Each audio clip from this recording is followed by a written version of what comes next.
तो आदाब, नमस्कार, गुड इवनिंग, सत श्री अकाल। एक बार फिर आप तमाम लोगों का स्वागत है। उम्मीद है पूरी फैमिली अच्छी होगी, अपना और अपनों का ख्याल रख रही होगी। चंबल के कई किस्से, कई कहानियां मैंने आपको सुनाई, लेकिन आज जो कहानी है वो चंबल के इतिहास में उसके बाद न उससे पहले और न उसके बाद आज तक कभी वो दोहराई गई।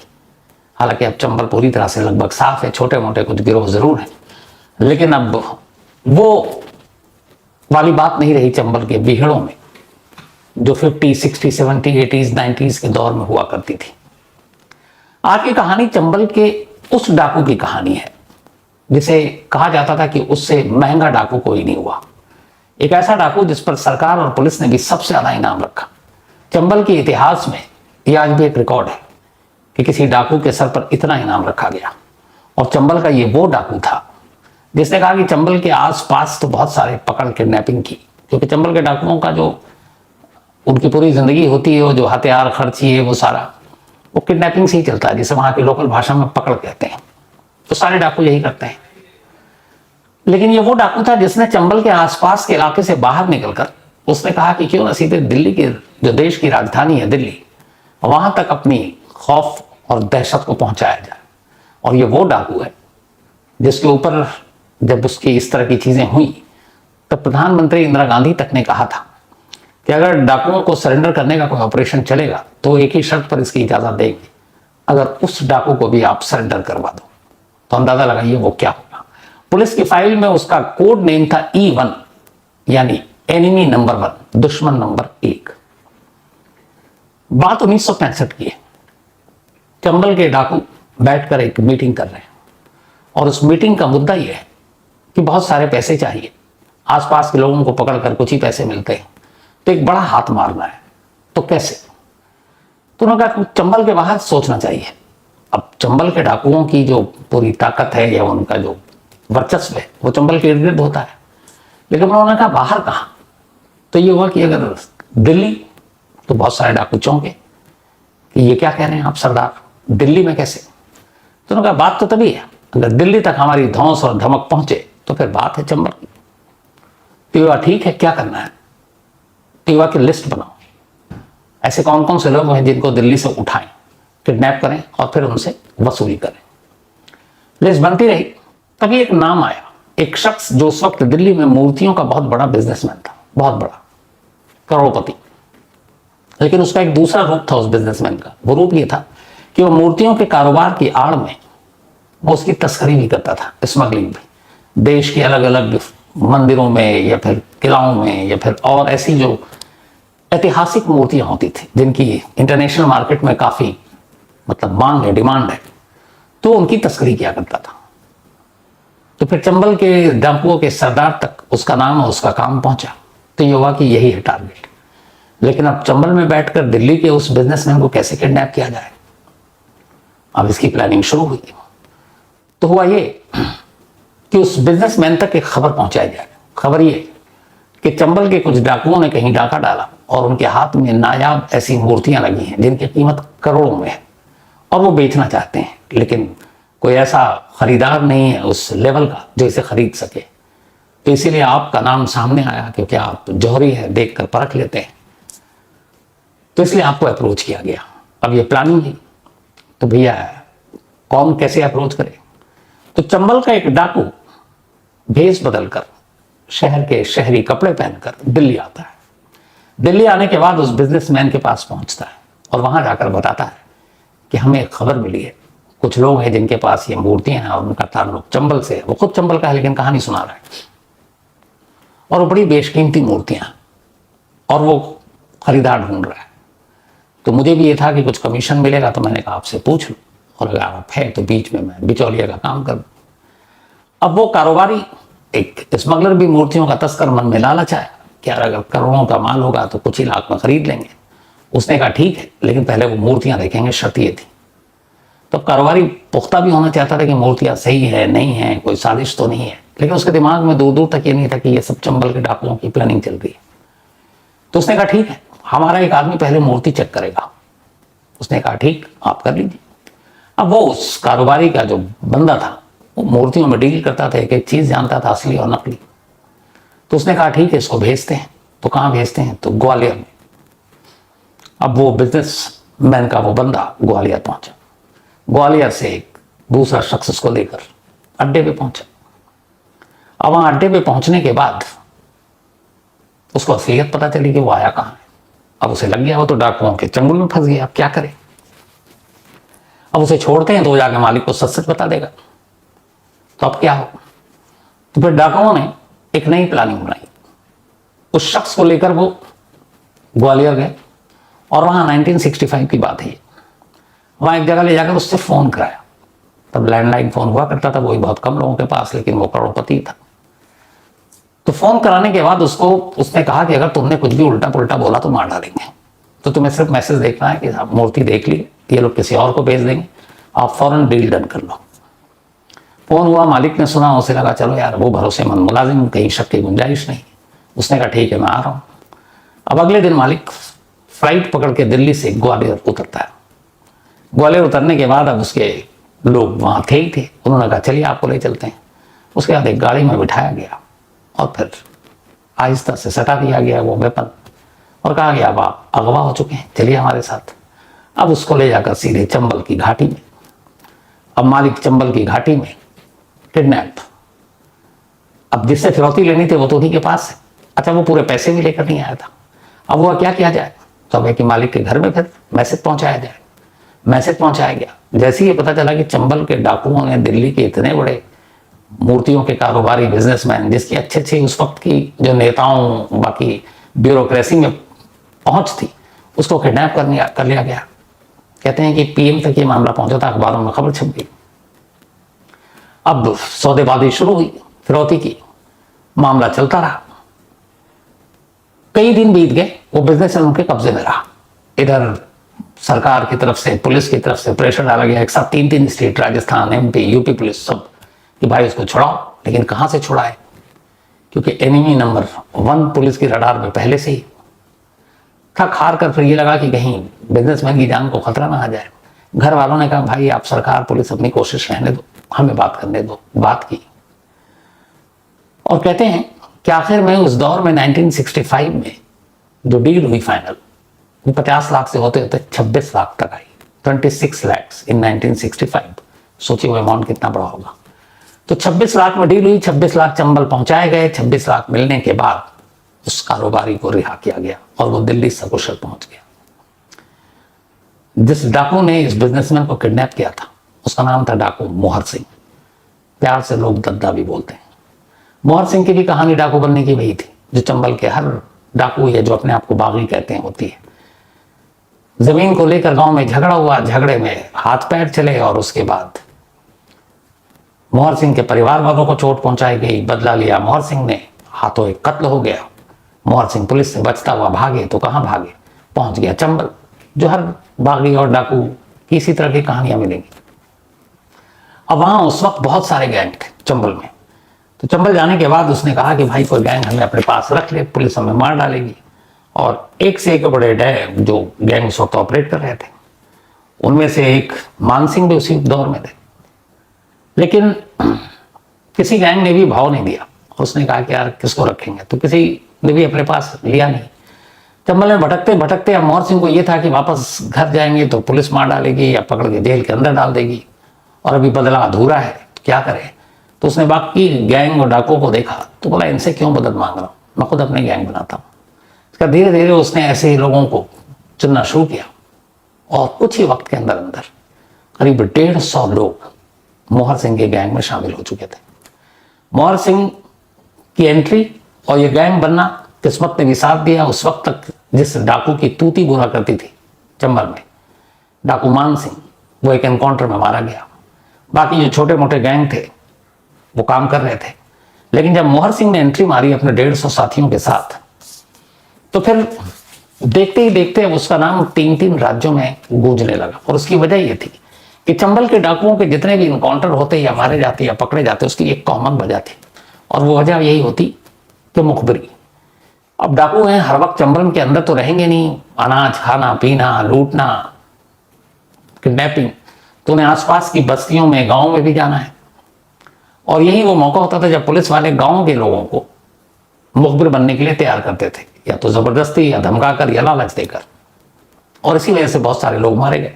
मान सिंह का जो लास्ट इनकाउंटर हुआ उसमें भी यही आया कि गांव वालों ने कुछ मुखबिरी की। ये बात मोहर सिंह को मालूम थी, उसे पता था कि मुखबिरी के चक्कर में वो एक दिन या उसके गैंग के लोग मारे जाएंगे, तो उसने कहा इसे रोका कैसे जाए। कहते हैं कि चंबल का इकलौता डाकू था मोहर सिंह जिसने इस मुखबिरी का तोड़ निकाला। उसने गांव गांव में जाकर या अपने लोगों को भेजकर एक मुनादी कराई, एक ऐलान कराया और ये कहा कि बाकी कुछ भी दुश्मनी हो मैं शायद माफ कर दूंगा, लेकिन अगर मुझे ये पता चला कि किसी भी गांव वाले ने मेरी मुखबिरी पुलिस से की है तो मैं सिर्फ उसको नहीं उसके पूरे परिवार को मार डालूंगा। और कहते हैं ऐसे कुछ मुखबिरी के शक हुए और मोहर सिंह ने यही किया, पूरे परिवार को मार डाला। मोहर सिंह के ऊपर करीब 150 से ज्यादा कत्ल, किडनैपिंग, इन सब के मामले थे और एक के बाद एक जब वो कत्ल करने लगा और मान सिंह के बाद अब एक दूसरा नाम उठ चुका था मोहर सिंह, और मोहर सिंह के नाम से अब लोग कांपने लगे। पुलिस ने पूरी कोशिश की, फाइल बनाई, इवन नाम दिया है एनिमी नंबर 1, लेकिन कभी मोहर सिंह के करीब तक नहीं पहुंच पाया। वजह यही थी कि मोहर सिंह ने पुलिस और मुखबिरी के नेटवर्क को तोड़ दिया। तो अब गांव वालों का यह था कि पुलिस से कि भैया तुम हमें मारना है मार दो, हमें जेल में डालना है डाल दो, कम से कम तुम कानून के दायरे में रह के ही करोगे सब कुछ। लेकिन उधर अगर पता चल गया मोहर सिंह को कि मैंने मुखबिरी की है तो हमारा जो पूरा परिवार है बेकसूर वो मारा जाएगा, तो हम पूरे खानदान और परिवार को दांव पर नहीं लगा सकते, हम मुखबिरी नहीं करेंगे। और यही वजह है कि मोहर सिंह इकलौता ऐसा डाकू था चंबल का जो बेखौफ गांव में जाकर रुकता, उनके साथ खाना खाता। क्यों? क्योंकि उसे मालूम है कि किसी गांव वाले की हिम्मत नहीं है जो उसके यहाँ आने जाने, रुकने, खाने पीने की मुखबिरी कर सके। और ये चीज जब बाद में पुलिस को पता चली तो पुलिस के लिए सबसे बड़ी परेशानी यही हो गई कि आखिर मोहर सिंह को कैसे रोका जाए, क्योंकि पुलिस खुद बिहार में पीछा करके आप कितने दिन तक पकड़ सकते हैं, ढूंढ सकते हैं। कभी ऐसा होता नहीं है, क्योंकि डाकू अक्सर बिहार में ऊंचे टीले पर होते हैं और दूर से ही कई किलोमीटर दूर से अगर पुलिस या कोई भी आ रहा है तो उस पर नजर होती है और वो देख लेते हैं, वो अपना रास्ता बदल देते हैं। और टीले भी ऐसे हैं वहां के कि एक अगर इस जगह आप छुपे हुए हैं तो आपके पीछे वाले टीले से भी पता नहीं चलता कि वहां पे कोई है, तो वो सबसे मुश्किल काम है। तो मोहर सिंह के खौफ को देखते हुए चंबल का पहला डाकू बना जिसपे इनाम बढ़ाते बढ़ाते सरकार और पुलिस ने 3 लाख रुपए का इनाम रखा मोहर सिंह के जिंदा या फिर मुर्दा खबर देने या मारने या पकड़वाने वाले को 3 लाख रुपए का इनाम। ये 1965-70 की बात है। उस दौर में या उसके बाद कभी किसी चंबल के डाकू पर इतना बड़ा इनाम नहीं रखा गया। 3 लाख सिर्फ मोहर सिंह के सर पर और उसके पूरे गैंग के ऊपर कुल मिलाकर 12 लाख रुपए का इनाम रखा गया। 12 लाख का इनाम किसी डाकू के सर पर नहीं आया था, लेकिन उसके बावजूद मोहर सिंह पकड़ा नहीं गया और खुलेआम चुनौती देता था पुलिस वालों को। और गांव में उसकी तूती बोला करती थी, किसी की हिम्मत नहीं होती थी कि उसके खिलाफ कुछ कर सके। धीरे धीरे अब केस बढ़ता रहा और 10 साल के अंदर अंदर मोहर सिंह के नाम 250 से ज्यादा मुकदमे दर्ज हो चुके थे। इनमें से करीब सिर्फ कहते हैं 90 तो मर्डर के मामले थे जो उसने बदला लिया या फिर पुलिस के साथ कई पुलिस वालों को मारा और उसका आतंक बढ़ता गया, लेकिन वो पुलिस के हाथ नहीं आया। कहते हैं कि अपने पूरे करियर में मोहर सिंह की और पुलिस की 76 टाइम मुठभेड़ हुई, एनकाउंटर 76 बार, लेकिन हर बार मोहर सिंह निकल गया अपने लोगों के साथ, बल्कि इसमें पुलिस वालों को भी नुकसान ज्यादा हुआ तो बचता चला गया। 150 का गैंग, तमाम हथियार, दिल्ली तक जिसकी दस्तक, और अब वो पूरी तरह से एक खतरा बन चुका था। पुलिस को भी कुछ समझ में नहीं आ रहा था क्या करें। इसी दौरान में 1960 के आसपास जब मान सिंह का एनकाउंटर हुआ था तब विनोबा भावे ने एक पहल की थी।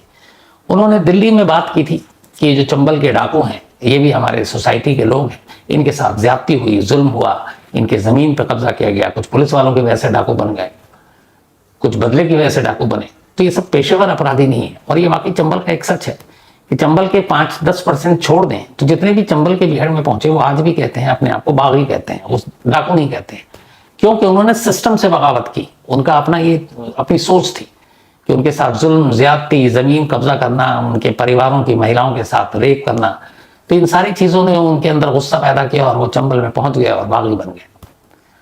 तो विनोबा भावे का यही तर्क था कि ये जितने भी चंबल के डाकू हैं असल में ये सब बागी हैं, तो इनको मुख्य धारा सोसाइटी में वापस लाने की पहल की जानी चाहिए। बल्कि एक जगह एक भाषण में विनोबा भावे ने बहुत मशहूर डायलॉग बोला था जो बाद में एक फिल्म, इरफान खान की जो फिल्म थी पान सिंह तोमर, उसमें इस्तेमाल भी हुआ था कि चंबल के डकैत तो संसद में बैठते हैं। और उन्होंने ये भी कहा था कि चंबल के डकैत से मतलब तो जो चंबल के डकैत हैं वो संसद में बैठे डाकुओं से कहीं ज्यादा बेहतर है। ये विनोबा भावे की लाइन थी कि संसद में बैठे डकैत जो हैं वो ज्यादा बुरे हैं जो चंबल में बैठे हुए डकैतों से। तो विनोबा भावे ने ये मुहिम चलाई, लेकिन काफी उनकी कोशिश हुई, समाजवादी नेता थे कि डाकू सरेंडर करें, पर वो नाकाम रहे, हुआ नहीं। वो पूरी स्कीम ही ठंडे बस्ते में चली गई। फिर इसके बाद 10 साल बीत गए थे। 60 में विनोबा भावे जी ने पहल की थी। 1970 में अब जयप्रकाश नारायण जी आते हैं, जेपी नारायण जी, और वो अब पहल करते हैं। उन तक ये बात पहुंचती है, चंबल और चंबल के बागियों की कहानियां पहुंचती हैं। उस वक्त मीडिया में बहुत सारे ऐसे डाकुओं की अलग अलग कहानियां कि वो कैसे डाकू बने। तो ये वो दौर था जब मोहर सिंह की तूती बोला करती थी, और मोहर सिंह हर अखबार की सुर्खियों में भी होता था, अपने जो कुछ करता था। और उस वक्त की प्राइम मिनिस्टर तक मोहर सिंह मतलब को वो जानती थी। तो 1970 में 10 साल बाद विनोबा भावे की उस मुहिम के जेपी नारायण ने वही अभियान शुरू करने की कोशिश की। उन्होंने कहा कि वही पहल करते हैं जो विनोबा भावे जी ने किया था। चंबल के डाकुओं को सरेंडर कराने के लिए, आत्मसमर्पण के लिए ट्राई करते हैं और उनको समाज की मुख्य धारा में लाकर जोड़ते हैं, क्योंकि वो पेशेवर मुजरिम नहीं है, हालात के बने हुए बागी है। तो अपनी ये पूरी स्कीम लेकर वो कहते हैं, उस वक्त प्राइम मिनिस्टर इंदिरा गांधी के पास गए जेपी नारायण जी। इंदिरा गांधी ने वो देखी, उन्हें पता था पहले भी ये कोशिश हुई है, तो बहुत ज्यादा दिलचस्पी नहीं ली, लेकिन उन्होंने बताया कि ये अच्छी चीज होगी। इससे ये है कि जो पुलिस और बाकी जो इतना मशीनरी और पैसे खर्च होते हैं चंबल के डाकुओं के ऑपरेशन पर, 3 स्टेट्स की पुलिस है, राजस्थान, MP और UP, तो वो भी बचेगा और शांति भी रहेगी। पूरे आसपास के जो इलाके हैं वहां दहशत कम होगी। तो बहुत समझाने के बाद इंदिरा गांधी मानी, लेकिन उनकी शर्त एक थी, और उन्होंने शर्त रख दी जेपी नारायण जी के आगे। और शर्त ये थी कि अगर मोहर सिंह सरेंडर करने को राजी होता है, आप उसे मना लेते हो, तब मैं इस स्कीम को मंजूरी देती हूं, और उसके बगैर अगर सरेंडर होता है तो मैं नहीं मानूंगी। पता नहीं क्या हुआ, जेपी नारायण जी को उन्होंने कहा ठीक है मैं मोहर सिंह को मनाऊंगा। इंदिरा गांधी ने कहा ठीक है, आप जाइए, आप आत्मसमर्पण कराइए, जो भी हम मदद आपको देंगे। अब विनोबा भावे के बाद जेपी जी, जयप्रकाश नारायण जी, समाजवादी नेता, उन्होंने चंबल के डाकुओं और जो चंबल के डाकुओं के लिए काम करते थे NGO और बाकी लोग, उन तक अपनी बात पहुंचाई। चंबल के डाकुओं को भी विनोबा भावे और जेपी नारायण जी के बारे में पता था, तब मूवमेंट भी चला था। तो बात आखिर मोहर सिंह तक पहुंची। मोहर सिंह तक बात पहुंची। पहले मोहर सिंह ने तमाम शर्तें, ये सारी चीजें सुनी, लंबी बातचीत का ये सिलसिला चला। 1970 से ये कोशिश शुरू हुई, और आखिर में मोहर सिंह जेपी नारायण के आगे सरेंडर करने को तैयार हो गया अपने पूरे गैंग के साथ। न सिर्फ वो, बल्कि उसने कहा कि मैं अपने साथियों को भी कहूंगा। और उस वक्त जो मोहर सिंह था, उसके एक और डाकू के साथ बड़ी दोस्ती थी, और उस डाकू के साथ उसने, मतलब दोनों गैंग अलग थे लेकिन दोस्ती बहुत थी, तो अपने उस दोस्त को भी मनाया और फिर कहा कि हम लोग सरेंडर करने को तैयार हैं। अब जेपी नारायण जी ने इंतजाम करना शुरू किया, और इसके बाद आखिरकार जो मुरैना है मध्य प्रदेश में, मुरैना और भिंड, यही वो इलाका जहां से सारा चंबल शुरू होता जाता था, डाकू भी इसी इलाके से आते हैं। तो ये हुआ कि हम हथियार डाल देंगे, और इन्होंने कहा था हम आपको समाज की मुख्य धारा में लाएंगे, आपके साथ ज्यादती नहीं होगी, और सरकार आपको फिर नई जिंदगी शुरू करने के लिए आपको जमीन और पैसे भी देगी। तो सारी बातें चंबल के बीहड़ों तक पहुंची। उस वक्त तक सीज फायर, और आखिरकार सब मान गए। जब मान गए तो वो अप्रैल का महीना था, 1972 का साल, 1972 का। एक जगह चुना गया बातचीत के बाद कि डाकू कहां सरेंडर करेंगे। उनके मन में बहुत सारे लोगों का भी डर था कि सरेंडर करने जाए, एनकाउंटर न कर दे, पुलिस मार न दे, क्योंकि बहुत सारे ये लोग भी इस तरह का काम कर चुके थे। तो फिर कैसे, तो उन्हें यकीन दिलाया गया कि ऐसा कुछ नहीं होगा, और आप जिस जगह पर पहुंचोगे वहां आसपास में तब पुलिस नहीं होगी, और आप एक साथ मत आओ, आप अलग अलग आओ, और अगर आपको लगता है आपके पहले वाले या आपसे आने वाले पहले के साथ कुछ गड़बड़ हुआ तो आप मत सरेंडर करना। तो मुरैना के पास, बल्कि मुरैना से करीब 30 किलोमीटर दूर एक गांव है, उस गांव का नाम है धुरेरा। ये बड़ा फेमस गांव है धुरेरा। इस धुरेरा गांव को चुना गया चंबल के डाकुओं के सरेंडर करने के लिए। अब अप्रैल का महीना था। 10 अप्रैल के बाद से 1972 चंबल के छोटे मोटे गैंग, जिनकी पुलिस से बहुत ज्यादा अदावत नहीं थी, जिन्होंने बहुत ज्यादा खून खराबा नहीं किया था, सबसे पहले वो निकलते हैं हथियार के साथ, और धोरेरा गांव को पूरा खाली करा लिया गया। जो गांव के लोग थे उनको वहां से हटा दिया गया। खाली गांव है, और जेपी नारायण और उनके तमाम लोग हैं वहां पर, और आला पुलिस अफसर हैं। और ये था कि पुलिस हथियारों के साथ वहां पे नहीं होंगे। डाकुओं के आने का सिलसिला शुरू हुआ धुरेरा गांव में, आते गए धीरे धीरे धीरे सब आए। अब आती है तारीख 14 अप्रैल 1972। 14 अप्रैल 1972 यही वो तारीख थी जिस दिन अब सबसे बड़ा डाकू चंबल का, सबसे महंगा डाकू, सबसे बड़ा इनामी डाकू मोहर सिंह अपने साथियों के साथ धुरेरा गांव में एंट्री लेता है और सारे लोग उसी का इंतजार कर रहे थे। वो आता है, आने के बाद जयप्रकाश नारायण के सामने अपने हथियार डालता है, विनोबा भावे और जेपी नारायण जी के नारे लगाता है और सरेंडर कर देता है। सरेंडर करने के बाद उससे पहले ग्वालियर जेल में सारी तैयारी हो चुकी थी कि ये सारे डाकुओं को रखा जाएगा। तादाद इनकी ज्यादा थी, 150 के करीब तो सिर्फ मोहर सिंह के थे, 2 गैंग मेंबर। तो इन सभी को वहां से बाकायदा हथियार डाले गए, इनको फूल वूल मालाएं पहनाई गई और फिर सभी को वहां से ग्वालियर जेल ले जाया गया। ग्वालियर जेल ले जाने के बाद करीब कहते हैं कि पूरे अराउंड 225 डाकुओं ने 14 अप्रैल 1972 को सरेंडर किया था, जिनमें मोहर सिंह और उसके गैंग के तमाम लोग थे। तो सब जय जयकार के नारे के बाद ग्वालियर जेल ले जाया गया। ग्वालियर जेल ले जाने के बाद अब इन पे मुकदमा चला, क्योंकि जुर्म तो इन्होंने किया था, तो ऐसा तो था नहीं कि बख्श दिए जाएंगे। तो मुकदमा चला इत्तेफाक से एक केस में जिसमें बहुत सारे मुखबिरों और उसके परिवार को मोहर सिंह ने मारा था। और ये जो मुकदमा चलता था, तो ये मुकदमा, इसके लिए इन लोगों को ग्वालियर जेल से बाहर नहीं लाया जाता था, बल्कि जज साहब खुद जेल जाते थे। तो ऐसे ही एक मुकदमे का फैसला था, कई अलग अलग मुकदमे थे, क्योंकि 250 से ज्यादा तो केसेस थे, 85 से ज्यादा मर्डर थे, सिर्फ किडनैपिंग 150 के आसपास।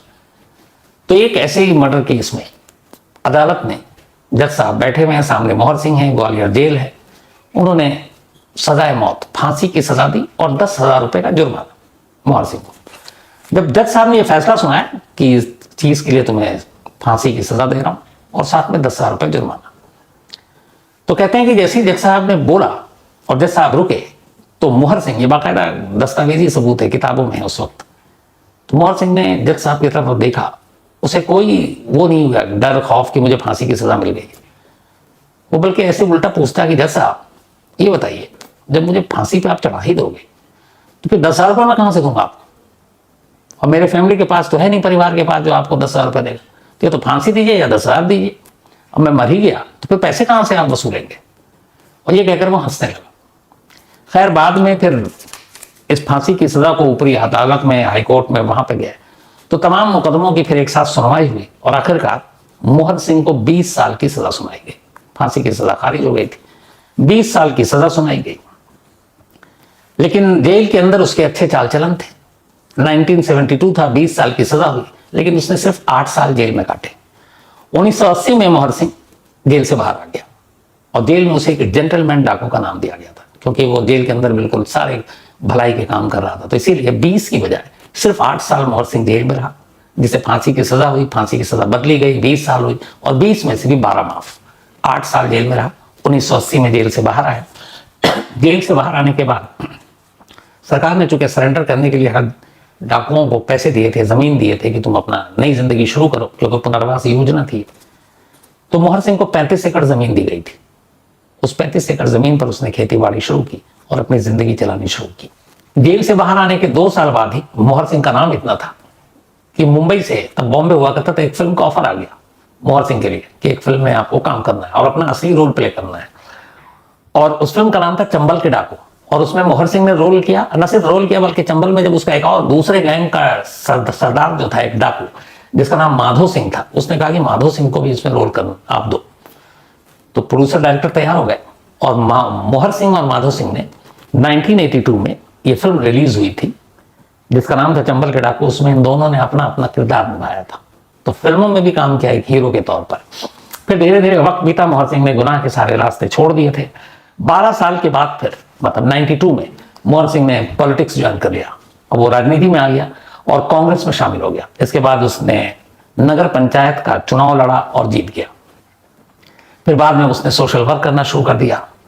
फिर उसने एक मुहिम चलाई कि उसके पूरे इलाके में, आसपास में जितने भी पुराने और टूटे फूटे मंदिर थे, उसने कहा हम इसको नया बनाएंगे, और उसने उन मंदिरों को नया बनाने का काम शुरू किया। उसमें लोगों ने बहुत चंदा भी दिया। ये सब कुछ चलता रहा और आखिरकार 2020 में जब मोहर सिंह की उम्र 92 साल थी, तब 5 मई 2020 ये वो तारीख थी जिस दिन मोहर सिंह की मौत हुई थी। मोहर सिंह की मौत हो गई। मौत के साथ वो एक पूरा चैप्टर खत्म। लेकिन आज भी मोहर सिंह के नाम का जो रिकॉर्ड है चंबल में वो टूटा नहीं है। सबसे बड़ा इनामी डाकू, सबसे महंगा डाकू और सबसे बड़ी किडनैप करने वाला और सबसे ज्यादा पैसे फिरौती में वसूलने वाला दिल्ली के उस बिजनेसमैन से, ये रिकॉर्ड मोहर सिंह के ही नाम है। तो कहानी में आज इतना ही।